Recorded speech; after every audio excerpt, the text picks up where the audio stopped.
Every year I say I'm gonna sell my Corvette. I tell everybody I hate it and I'm over it, and every year it gets to be more track focused. And that being said, one thing that never made sense to me was the brake choice on the C5 Z06. It's the same as the base model brakes, which are very similar to the 4th gen Camaro brakes. I think the caliper interchanges, but I'm not positive. And it's really not much. It's just a 2-piston caliper. So here I have one of my spare calipers that I powder coated and need to rebuild and sell. Just a regular 2-piston caliper, and they use what I think is a 12.8-inch rotor. Obviously, that did the job. It still does the job. I've been tracking the car all season with those brakes.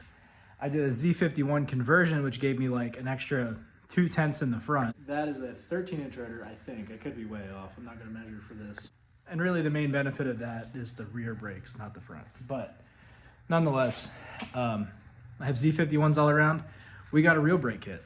Got us a Willwood kit that I got a really, really good deal on. But I feel like this is the brake kit that should have come on the car. Just put Corvette there instead, just like they did on the C6Z. This is a 4-piston kit, obviously, and you know, it is obviously used. Yeah, I got a good deal on it. It came with rotors, it came with spare hoses, extra sets of pads, rebuild kits, all kinds of stuff.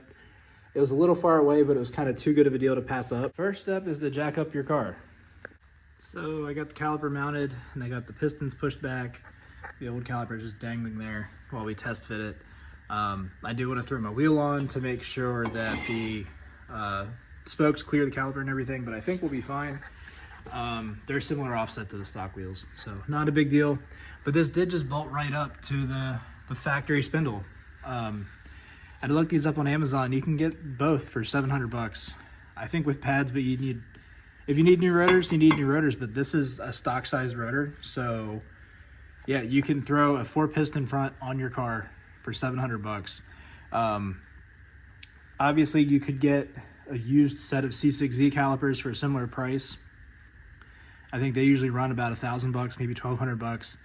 But you got to make a line kit for the front. You got to get new rotors. You got to do all kinds of stuff. So depending on your budget, I bet these will perform similarly. I've heard people complain about flexing on the C6Z rotors. I don't know if these had that same problem. I suspect they might, but they do look a lot bigger compared to the ones in my brother's car. So yeah, I'm going to throw the pads in, throw the wheel on, make sure we're all good, and then yeah, we can do a test drive and see how it goes. So yeah, we're all good. That clunking sound is the other caliper. It's still on, but we got a fingertip thickness of clearance. Let's call that, what, 1/4 inch? But this fills the wheel out so much better than this does, even though I have a marginally larger rotor on this side. And when I say marginally bigger, I mean marginally bigger. We have the stock size C5 rotor on top of the Z51 rotor. It's like maybe, you know, I think that's about lined up. It's enough that you can't run that caliper with the Z51 front rotor, but yeah, I think the extra clamping force of the 4-piston with the bigger pad will give up any benefit over the slightly larger rotor and taller pad that those would have had. So this admittedly took a lot less time than I thought, and fixing my coolant reservoir started leaking overnight.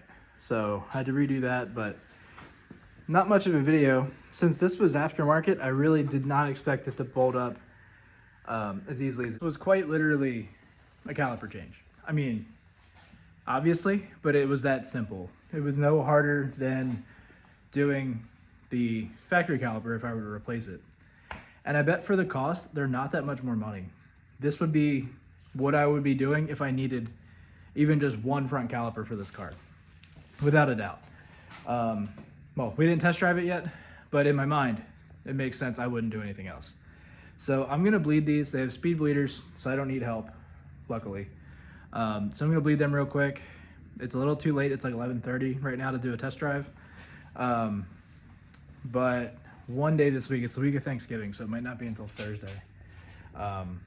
We'll go out and drive it and see how it goes. So obviously it's dark out. It's not the best time to be filming a video, but we're finally driving with the Willwoods about a month later. These brakes are insane. Like absolutely night and day difference compared to stock.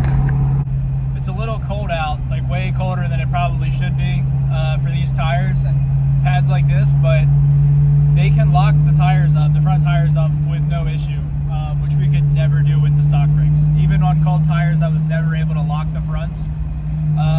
So I think overall this is a win. Definitely worth the money. I would 100% do this again if I were to ever buy another C5. And just for the video, I'll lock the brakes up so you can see. Not that that's necessarily a good thing. Ideally, you want to hit the threshold between locking and maximum grip. But yeah, let's do it. And locked them right up. It's nuts. Absolutely insane. Anyway, thanks for watching. I will see you guys next time.